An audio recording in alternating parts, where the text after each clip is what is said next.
जय हिंद साथियों, मैं उत्तम चौहान आप सभी का उत्तम क्लासेस पर हार्दिक स्वागत करता हूं, अभिनंदन करता हूं। दोस्तों, बड़ी ही महत्वपूर्ण जो है बात हम आज करने वाले हैं। एचएसएससी के बड़े-बड़े अपडेट्स जो हैं हम देने वाले हैं। देखो, ऑथेंटिक अपडेट जो है मैं आपको देने वाला हूं कोर्ट केसेस को लेकर। और ये जो एचएसएससी का खेल बिगड़ा है और जो ये सीईटी का रिवाइज रिजल्ट होना 25,000 का, इसके बारे में आपको बताने वाला हूं। बिल्कुल क्लियर बातों में बताऊंगा, ज़्यादा समय आपका नहीं लूंगा। किस कैटेगरी को नुकसान हो सकता है, देखिएगा। ये बिल्कुल श्योर है कि रिजल्ट रिवाइज होगा। ठीक है, देखो, आप सभी को पता होगा बीसीएबी का जो केस था, ईडब्ल्यूएस का केस था, डीएसएम का केस था, ये जितने भी कोर्ट केस थे उन सभी में कैंडिडेट्स की जीत हुई है। देखिए, कहने को कैंडिडेट्स की जीत हुई है, लेकिन वास्तव में जो जीत हुई है वो एचएसएससी की ही हुई है। उसके बारे में भी जो है मैं आपके साथ बात करने वाला हूँ। तो देखो, बहुत से यूट्यूबर्स, बहुत से जो हैं लोग ये कह रहे हैं कि नौकरी जाएगी, रिजल्ट रिवाइज होगा, इनको नुकसान होगा, उनको नुकसान होगा। सबसे पहले तो मैं आपका ये डाउट बिल्कुल क्लियर कर देता हूँ, ऐसा कुछ नहीं होने वाला है। बिल्कुल प्रूफ के साथ आपको बताने वाला हूँ, बिल्कुल ऑथेंटिक जानकारी के साथ आपको बताने वाला हूँ। तीन बड़ी बड़ी अपडेट्स भी जो है मैं आपको देने वाला हूँ कि जेबीटी का जो रिजल्ट है वो कब आएगा, क्यों नहीं आ रहा, डी ग्रुप की वेटिंग आएगी भी या नहीं आएगी, क्यों नहीं आ रही, और ये आचार संहिता का क्या फंड है। 5600 जो हरियाणा पुलिस की वैकेंसी है, ओल्ड सिटी के थ्रू आएंगी या न्यू के थ्रू आएंगी, कब आएंगी, इनका पीटी पीएसटी कब होगा, इन सभी के बारे में बात करने वाला हूँ। सबसे पहले मैं स्टेप टू स्टेप चलूंगा। सबसे पहले जो है वो है कोर्ट केसेस की मैं बात करता हूँ। देखिएगा, आप सभी को पता है कोर्ट केसेस में जो आप सभी को देख लिए होंगे, मैं दिखा देता हूँ। मेनली जो है वैसे तो बहुत बड़ी किताब थी ये, बहुत बड़ी, बहुत बड़ी बड़ी बातें लिखी हुई थी, लेकिन मेन जो है चीज़ वो जो है वो यही है। देखो, इसके अंदर जो लिख रखा वो पढ़ना है, आपको कुछ नहीं पढ़ना है। बिल्कुल मेरी बात भी हुई आगे भी कि किसको फ़र्क पड़ेगा। इसमें क्या किया, पैटिशनर्स स्कोर जो है अलाउ कर दिया है। पहली बात, यानी कि जो 78 पैटिशनर्स जो थे बीसीए और बीसीबी कैटेगरी के, उनको अलाउ कर दिया। आप सभी को पता होगा ओल्ड सर्टिफिकेट्स की वजह से इनको बाहर कर दिया गया था। ये कोर्ट में गए और कोर्ट में जाकर जो है प्रोविजनली जो है इन्होंने एग्ज़ाम दिया। अब देखो, इससे कोई एचएसएससी या रिजल्ट को फर्क नहीं पड़ने वाला, उसका जो है प्रूफ मैं आपको दिखाऊंगा। लेकिन इसके अंदर एक चीज और कह रखी है कि आगे कोई अगर पैटिशनर केस करता है या फिर जिसने एग्जाम नहीं दिया और उसने केस कर रखा है, उन सभी की याचिका जो है यहीं पर खारिज कर दी जाती है। यानी कि ये जो आपकी जजमेंट आई है, बहुत ही शातिर तरीके से जो है एचएसएससी के द्वारा जो है जो भी चीज़ पेश की गई है उसके द्वारा आई है। देखिए, इसके अंदर बिल्कुल कर दिया कि केवल 78 पैटिशनर्स को ही जॉब मिलेगी। लेकिन इसमें जो एक बात कह रखी है वो सुनिएगा। इसके अंदर ये भी क्लियर किया कि जो बच्चे बीसी टू जनरल कैटेगरी के अंदर गए थे, क्योंकि हुआ क्या, कुछ कैंडिडेट्स ऐसे थे जिनके प्री में नंबर ज़्यादा थे, तो उन्होंने जनरल में आके जो है क्या कर दिया, फाइट कर दिया। अब जनरल में तो फाइट कर दिया, लेकिन अब हुआ क्या, उनको मेंस में जो है वो कैटेगरी नहीं मिली क्योंकि उनका सर्टिफिकेट ओल्ड था। ऐसे स्टूडेंट कितने, सबसे पहले तो मैं आपको बता देता हूं, इनकी काउंटिंग है 118। 118 कैंडिडेट ऐसे हैं जो रह गए, यानी कि जिन्होंने जनरल कैटेगरी में एग्जाम दिया लेकिन बीसी एक ही कैटेगरी में, यानी कि जनरल में फाइनल सिलेक्शन नहीं हुआ और नहीं बीसी में सिलेक्शन हुआ, यानी कि वो बाहर हो गए। अब कोर्ट ने क्या किया, क्या कहा है कि उनको जो है वापस बीसी ए में लिया जाए। उन्होंने एग्जाम दे रखा, मैं उनकी बात कर रहा हूं, केवल जिन्होंने एग्जाम दे रखा है। जिन्होंने एग्जाम नहीं दे रखा उनका कुछ भी नहीं होगा, ये बिल्कुल क्लियर कर दिया ऑर्डर के अंदर। ठीक है, ये सभी केसेस में सेम टू सेम वर्डिक्ट दी गई है, चाहे वो डीएसएम का केस उठा लो चाहे ईडब्ल्यूएस का केस उठा लो, सेम वर्डिक्ट है कि जिन्होंने एग्जाम दिया है केवल उन्हीं को बेनिफिट मिलेगा, और जो पैटिशनर्स थे केवल उन्हीं को बेनिफिट मिलेगा। तो पैटिशनर्स जैसे कि 78 पैटिशनर तो इस केस में थे, और शायद 46 के करीब जो है एक और केस था, शायद ईडब्ल्यूएस या डीएसएम का, उनके थे। यानी कि इनको जो है इनका जो रिजल्ट रिवाइज होगा। ठीक है, और प्लस 118 कैंडिडेट ऐसे हैं जिनकी कैटेगरी यानी कि मैच नहीं कर पाई, यानी कि उन्होंने जर्नल का से तो प्री दे दिया लेकिन मेंस में वो सिलेक्शन जनरल में नहीं ले पाए। लेकिन अब उनका बीसी ए या बी में सिलेक्शन हो रहा है। जैसे कि फॉर एग्जांपल मैं आपको बताता हूँ, एक बच्चा है, उसने एग्जाम दे दिया जनरल का, जनरल कैटेगरी से एग्जाम दे दिया क्योंकि उसके प्री में अच्छे मार्क्स थे।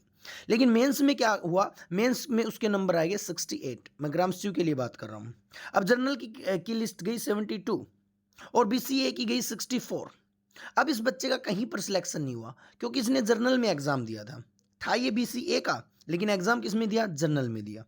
ठीक है, अब ओल्ड सर्टिफिकेट वालों की जीत हो गई, तो ये बच्चा जो है, इस बच्चे को अधिकार मिलेगा। क्यों मिलेगा? क्योंकि इसके मार्क्स 68 हैं। अब इसको BCA कैटेगरी में काउंट किया जाएगा, यानी कि रिजल्ट केवल इनका ही रिवाइज होगा, यानी कि 78 प्लस 46 प्लस 118, केवल इतने बच्चों का ही रिजल्ट रिवाइज होगा। अब इस पर फर्क किसका पर पड़ेगा, यानी कि ये जो रिजल्ट रिवाइज होगा, देखो ये ऑथेंटिक डाटा कहीं पर आपको मिल जाए ना तो मुझे कह देना, फर्क किसको पड़ेगा? क्या जो लग चुके हैं उनको फर्क पड़ेगा? तो पहली बात तो मैं बिल्कुल क्लियर कर देता हूं, जो लग चुके हैं उनको कोई भी फर्क नहीं पड़ने वाला है, कोई भी 0.01% भी फर्क नहीं पड़ने वाला है, वो सेम टू सेम रहने वाले हैं। आज एसएससी के अधिकारियों की मीटिंग है, हो सकता है रिजल्ट आपका रिवाइज जल्दी आ जाए। रिवाइज रिजल्ट केवल इनका ही आएगा जो मैंने बताया ना, 78 प्लस 46 प्लस 118, केवल इन बच्चों का, जो पेटिशनर्स थे जिन्होंने एग्जाम्स दे रखा था, केवल इनका ही रिजल्ट रिवाइज होगा। प्लस वो बच्चे जो जिन्होंने एग्जाम तो जर्नल में दिया लेकिन फाइनल में जर्नल में वो सिलेक्ट नहीं हो पाए, अब वो जो है कितने किस में होंगे, BC A या B में होंगे। ये 118 बच्चे हैं इनका, ठीक है, केवल इनका ही, ठीक है। ये शायद BC और B वाले हैं, ये 46 शायद DSM वाले हैं, उनका भी ओल्ड सर्टिफिकेट वाला इशू था, ठीक है, या जो भी पॉलिसी को लेकर जो भी चैलेंज था वो था। मैं ज़्यादा बात नहीं करूंगा किसी केस के बारे में, क्योंकि बहुत से यूट्यूबर्स ने आपको बता दिया होगा केस के बारे में। मैं केवल इतना बताऊंगा कि किसको फर्क पड़ेगा किसको नहीं पड़ेगा, ये रिजल्ट कब आएगा।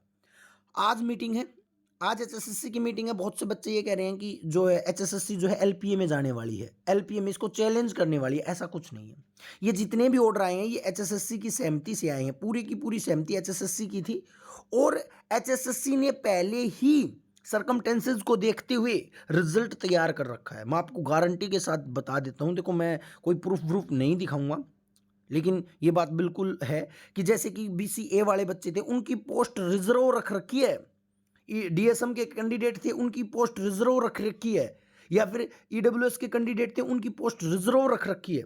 यानी कि जो रिजल्ट आपका 17 अक्टूबर को आया था उसमें सारा का सारा ये जितने भी कैंडिडेट्स हैं, मैंने जितने भी आपको बताए हैं, 78 प्लस 46 प्लस 118, ये जितने भी बच्चे हैं जो, क्योंकि HSSC को पता था कि ये कोर्ट केस जीत सकते हैं, इसलिए जो HSSC ने रिजल्ट प्रिपेयर किया था ना, वो सारा का सारा प्रिपरेशन जो है उस जो मतलब 17 अक्टूबर वाला जो रिजल्ट था उसके अंदर कर रखा है। यानी कि सीट दे रखी है उनको, लेकिन ज्वाइनिंग नहीं दी। ज्वाइनिंग क्यों नहीं दी? उन्होंने कह दिया कि जैसे ही कोर्ट ऑर्डर आएगा तो आपका जो रिजल्ट सील कवर्ड है उसको हम दिखा देंगे। तो कुछ नहीं, आज जो मीटिंग है छोटी मीटिंग है, ज़्यादा बड़ी मीटिंग नहीं है। उस मीटिंग के अंदर जो मेन जो डिस्कशन है वो इसके ऊपर होने वाला है कि जो बच्चे जनरल कैटेगरी से एग्जाम दिया था और अब BCA में आने चाहते हैं उनका क्या होगा, ठीक है, क्योंकि वहां पर थोड़ा अप डाउन पोस्ट होगी। अब आप कहोगे सर अप डाउन पोस्ट कैसे होगी? क्योंकि यहाँ पर जो BCA कैटेगरी में जो बच्चे आएंगे ना, जर्नल से BCA में जो बच्चे आएंगे, तो यहाँ पर BCA की जो कट ऑफ है वो थोड़ा बढ़ने के चांसेस है। 118 की वजह से कितनी बढ़ेगी? थोड़ा, ज़्यादा नहीं कह रहा मैं, थोड़ा बढ़ने के चांसेस हैं। वो भी कितना कि BCA और B की हल्की फुल्की, और मेनली ग्राम सचिव की, मेनली ग्राम सचिव की जो कट ऑफ जो है वो बढ़ सकती है, और किसी भी की भी कोई भी कट ऑफ आपकी नहीं बढ़ने वाली है, वही रहेगी। और जनरल की थोड़ी कम हो सकती है पॉइंटों में, मैं पॉइंट्स की बात कर रहा हूँ, 0.1 0.5 तो नहीं होगी, 0.25 लगा लो, केवल इतनी ही कट ऑफ जो है जनरल की कम और BCA और B की ज़्यादा। क्योंकि अब ये जर्नल वाले बच्चे कहाँ आएंगे? BC और A और B में आएंगे, ठीक है। तो यहाँ पर थोड़ा जो है आपके को जो रिजल्ट रिवाइज होगा उसके अंदर देखने को मिल सकता है। और जितने भी पैटिशनर थे, जितने भी पैटिशनर किसी भी केस में थे, चाहे वो BCA में थे, BCB में थे, EWS में थे, DSM में थे, उन सभी को कोर्ट ने अलाउ कर दिया है, क्योंकि HSSC ने इन सभी का रिजल्ट पहले ही तैयार कर रखा है, इनको पोस्ट अलॉट कर रखी है, सभी को पोस्ट अलॉटमेंट दे रखी है। बस इनका रिजल्ट जो है सील कवर था, इसको अब ये जो है आज या कल में जो है, जब भी हो सकता है 10 दिन भी लग जाए, निकाल देंगे। अब मैं बात करता हूं कि क्या रिजल्ट आएगा, क्या रिजल्ट आएगा। तो देखो बहुत से कह रहे हैं यूट्यूबर की रिजल्ट नहीं आ सकता क्योंकि आचार संहिता लगी हुई है, ऐसा कुछ नहीं है, ये कोर्ट के ऑर्डर हैं, तो इसका रिजल्ट जो है जारी हो सकता है। तो ये अपडेट थी कोर्ट केसेस को लेकर। तो कोई डाउट आपको नहीं रहा होगा, आप ज़्यादा से ज़्यादा वीडियो को शेयर कर दीजिएगा, क्योंकि ऑथेंटिक अपडेट है। बच्चे बहुत ज़्यादा जो है पैनिक हो रखे हैं, हरियाणा पुलिस वालों के कॉल आ रहे हैं, बहुत से बच्चों के कॉल आ रहे हैं कि हमारा रिजल्ट रिवाइज हो गया तो हम जो है बाहर हो जाएंगे। बाहर एक भी बच्चा नहीं होगा, बस वो मैंने बताया ना, थोड़ा खेल जनरल और BCAB में हो सकता है, वो भी एचएसएससी ने देखो भाई इन सभी को सोच रखा होगा, मेरे हिसाब से नहीं होगा ये खेल भी, फिर भी हो सकता है। अब 3 बड़ी खबर और दे देता हूँ मैं। पहले तो जेबीटी के रिज़ल्ट को लेकर। देखो भाई जेबीटी का रिज़ल्ट या डी ग्रुप का रिज़ल्ट जब तक नहीं आएगा, जब तक आप थोड़ा बहुत जो है वर्क नहीं करोगे, काम नहीं करोगे। आप भाई एचएसएससी जाओ, चेयरमैन से मिलो, उनको कहो कि रिज़ल्ट जारी कर दें। कोई नहीं बता सकता आपका रिज़ल्ट। तो ये आपको जो है एचएसएससी के सामने जाना पड़ेगा जेबीटी वालों को या उनको। 5600 की जो हरियाणा पुलिस की जो भर्ती आनी है वो श्योर बता रहा हूँ मैं आपको 99.9% जो है ओल्ड सीटी पर ही होने वाली है। आप अपनी तैयारी जारी रखें। तो ये सारी अपडेट्स जो है मैंने आपको दे दी हैं। अगर कोई भी डाउट हो तो आप कमेंट सेक्शन में कमेंट करें, मैं आपका रिप्लाई जरूर करूँगा। तो जय हिंद साथियों, जय भारत।